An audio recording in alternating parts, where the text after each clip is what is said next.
Like many couples, Mike and Emily get competitive when it comes to sport. But for them it's not badminton or tennis, their battle takes place at 2,000 feet.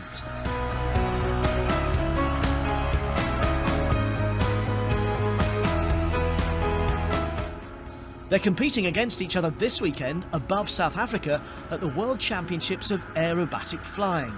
Think Formula One type machines hurtling towards Earth, performing Tom Daley-style dive routines. There's an awful lot to think about, so you kind of need to think about the flying of the aeroplane and the technical requirements for that, but also putting the aircraft exactly where you want it, so taking account of the wind and what the judges want to see. Is there a bit of a competitive edge then between who's Well, I going think there's a little bit, but at the end of the day we're out there to get team medals and represent the country. Well, Emily's now reached the performance zone, which is between 800 and 2,300 feet high. As you can see, she's now starting her routine of precision and accuracy. She's got 4 minutes to do it. It's a bit like the diving. Think of the diving at the Olympics. Oh my God. Oh, it's under control. What's happened? Where did the engine go? This was just thankfully part of the routine. A little bit like a combination of figure skating and diving over and over again because of the degrees of movement of the aeroplane.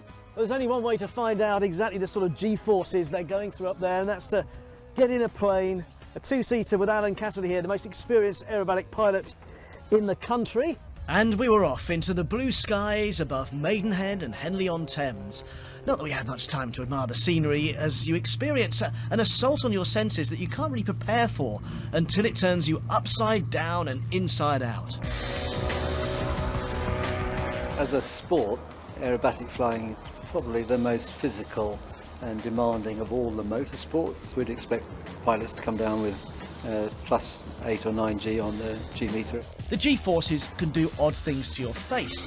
Mike here fights to keep his tongue in, while I was struggling to focus on the horizon, the town of Henley, which is the best way apparently to avoid intense motion sickness.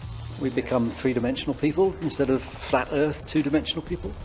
And we have to develop our mental capacity to be able to look in all these different places and work out exactly where the airplane is in relation to the audience. It's a bit like being on stage. And you're making split-second judgments while diving to the ground at over 200 miles per hour. And we're down. Although my stomach's still up there, I think. To do all that, you know, and yet control the movement, those precise movements at speed, with just this little stick. It's so sensitive, it's mind-blowing.